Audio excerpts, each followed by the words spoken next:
1 week. That's all it takes. If this single strip of water closes for just 1 week, the global economy loses hundreds of billions of dollars, and your life changes whether you're in Tokyo, London, or right where you're sitting right now.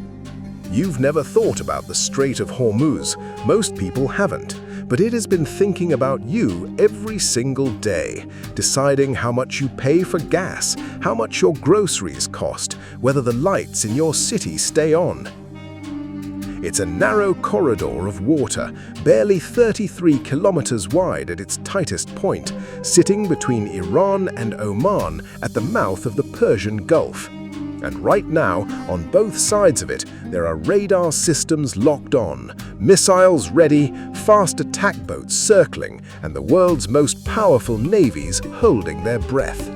This is the most important stretch of water on Earth, and almost nobody talks about what it actually looks like, what lives there, and why the entire modern world is one bad decision away from chaos. So let's go there.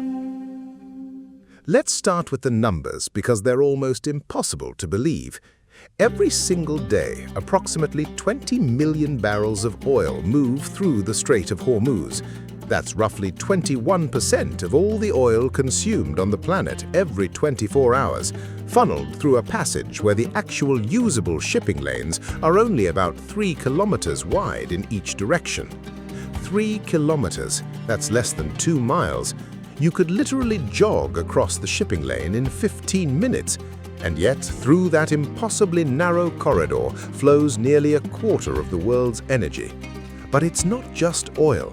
About 1/5 of the world's entire supply of liquefied natural gas, mostly produced by Qatar and the UAE, also passes through here. So when people talk about the Strait of Hormuz, they're not talking about one resource, they're talking about the main artery of the entire global energy system.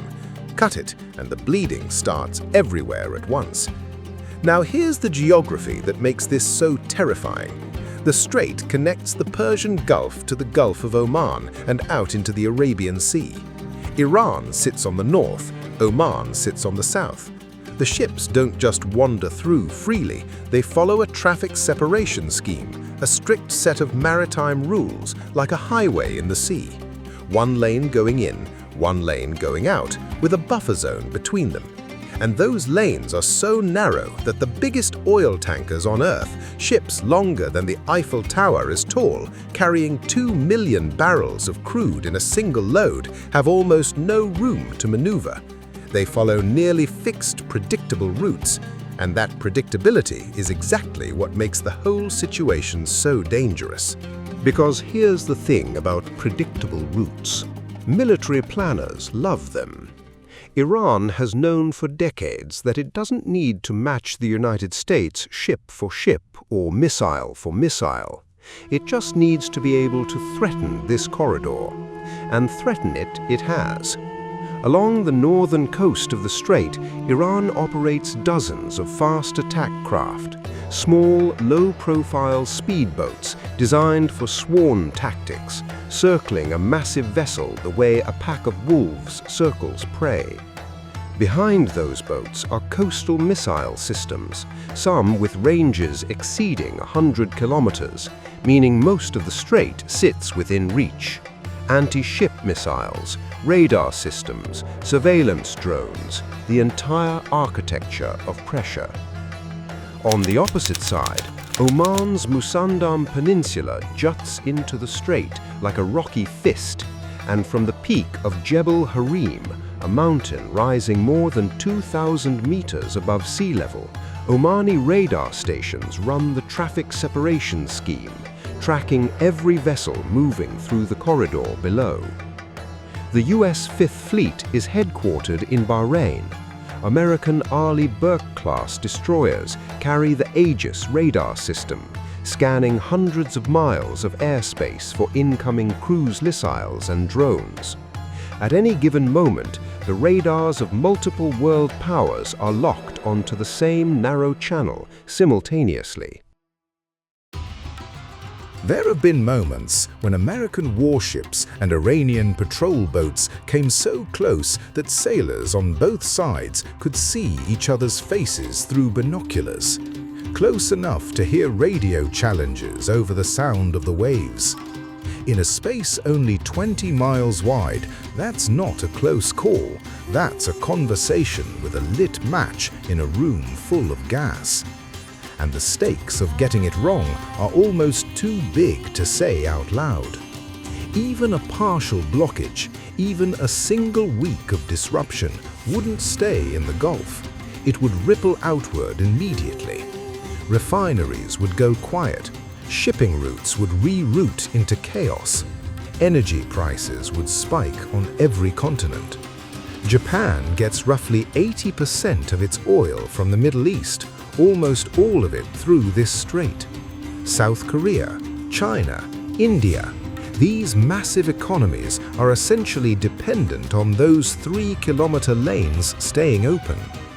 By early 2026, tensions between Iran, the United States, and Israel had already led to stranded vessels, cancelled war insurance, and active threats from Tehran against ships passing through. Hormuz had stopped being a theoretical flashpoint. It had become a live wire. But now, and this is the part nobody ever talks about, let's actually go there. Because behind all the warships and the radar screens and the geopolitical chess, there is a place of such extraordinary, strange, almost alien beauty that it feels like the world forgot to put it on the travel map. Let's start with Hormuz Island itself.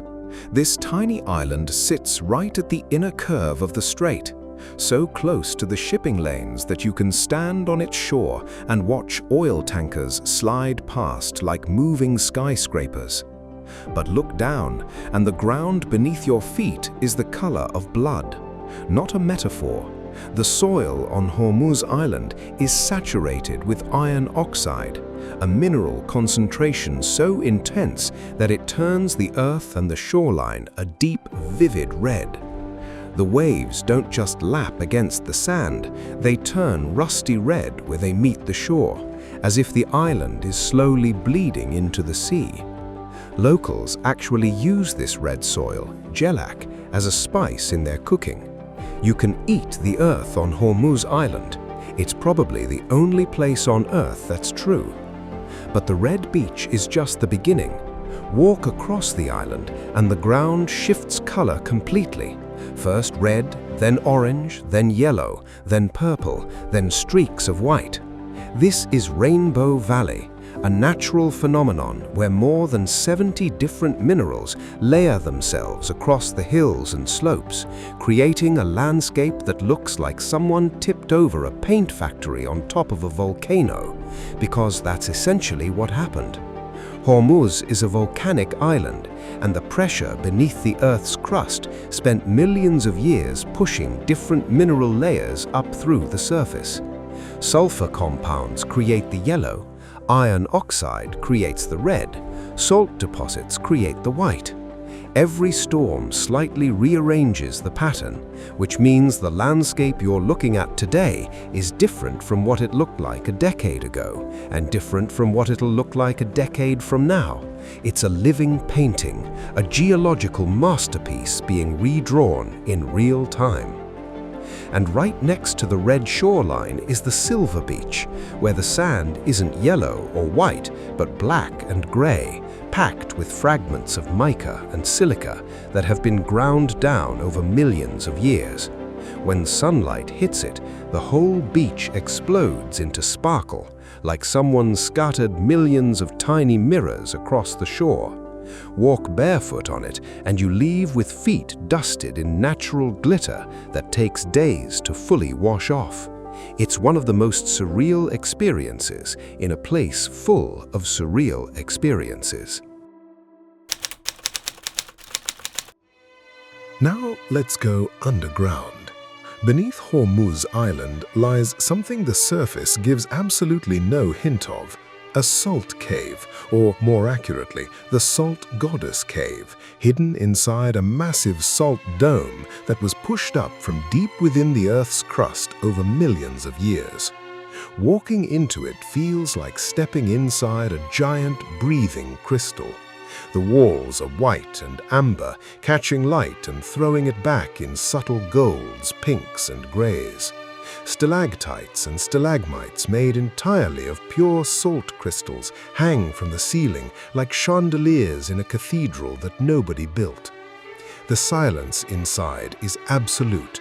Salt is one of the best sound absorbers in nature, and inside the goddess cave, every echo disappears. All you can hear is your own heartbeat. Locals say the cave has healing energy, and it's not entirely superstition. The air inside is rich with negative ions from the high salt concentration, which genuinely has benefits for people with respiratory problems.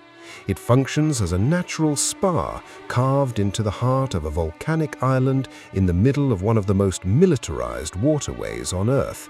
That contrast alone is almost too much to hold in your head. Now cross to the largest island in the Persian Gulf, Qeshm.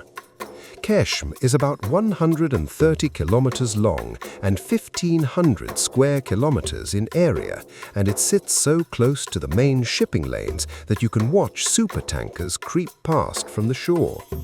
The whole island is a UNESCO Global Geopark, the first in the Middle East, because the geology here reads like an open textbook on how the Earth works. Walk into Qeshm Canyon and the island splits open around you. Vertical limestone walls shoot into the sky.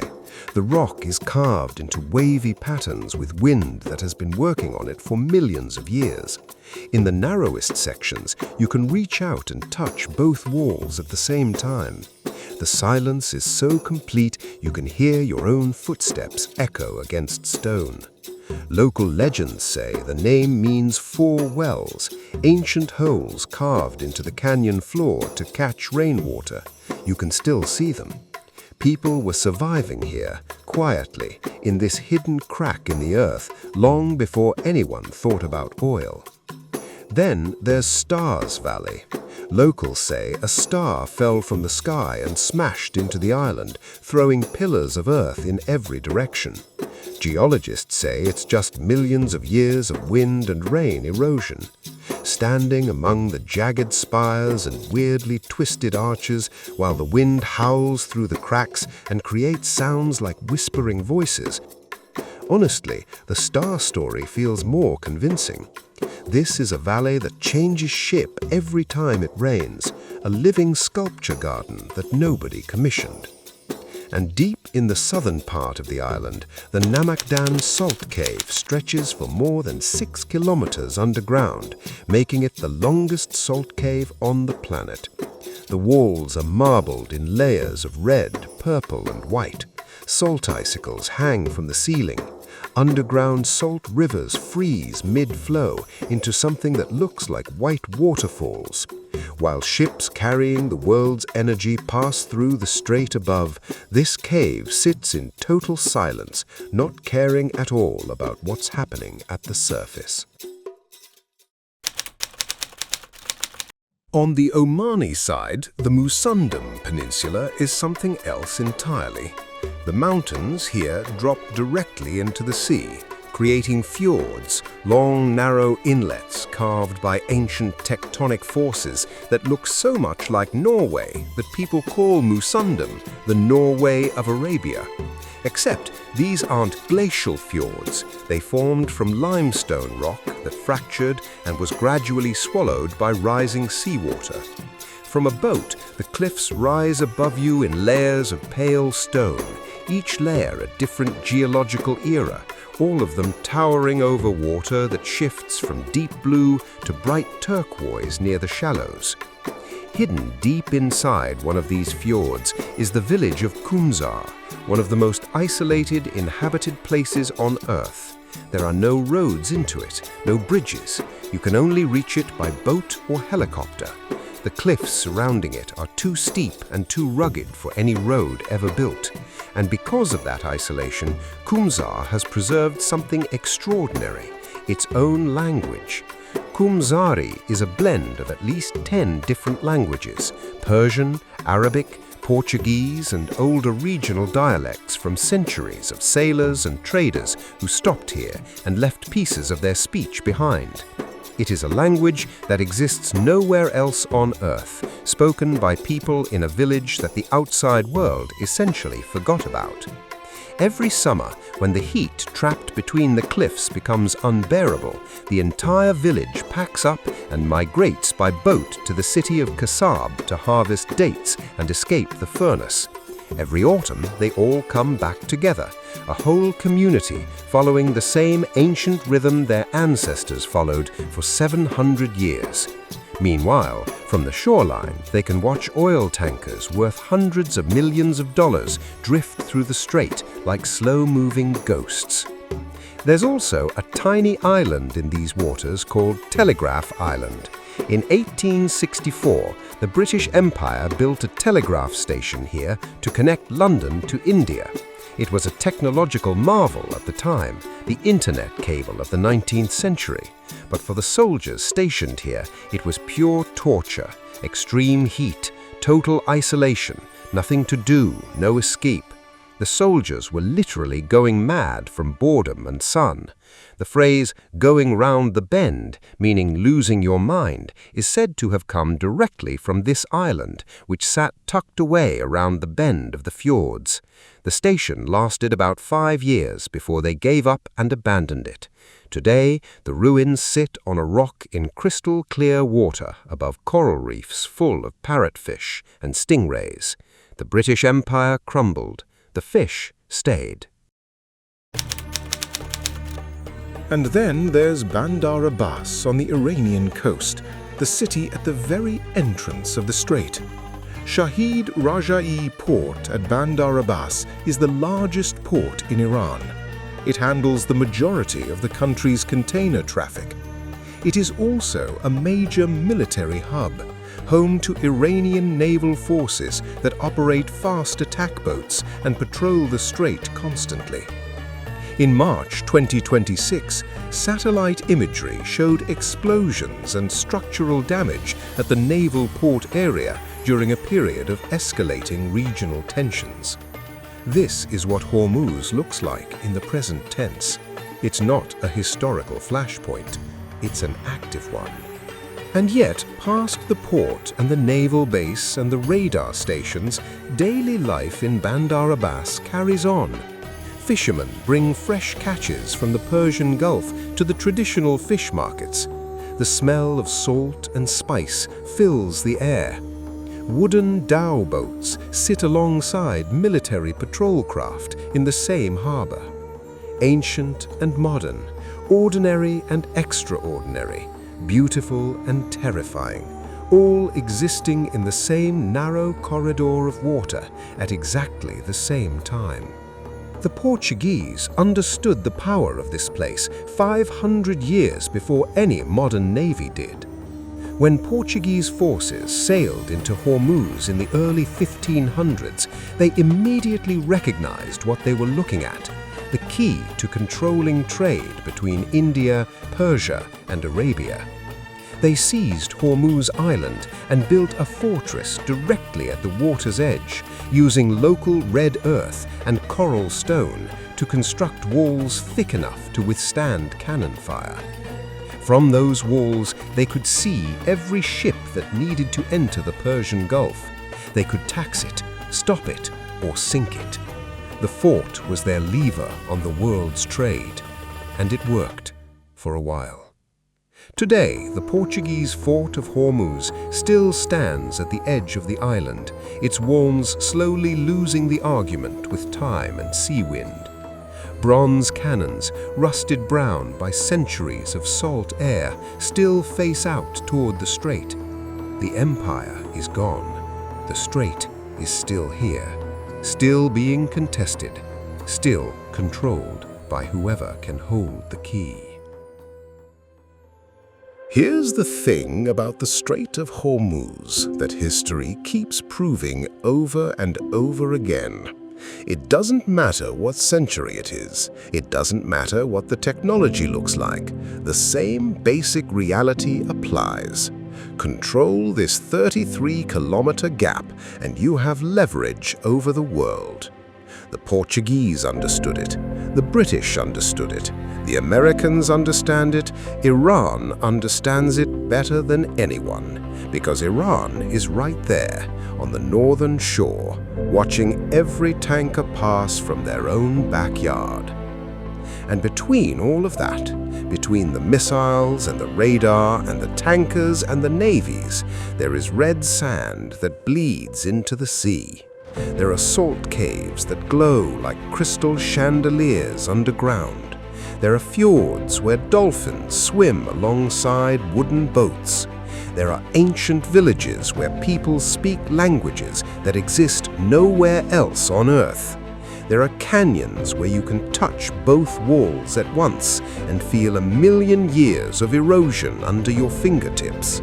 There are valleys that paint themselves in 70 colors and repaint every time it rains. The Strait of Hormuz is not just a pressure point on a map. It is one of the strangest, most beautiful, most contested, most consequential places on the face of the planet. And most people go their entire lives without knowing it exists.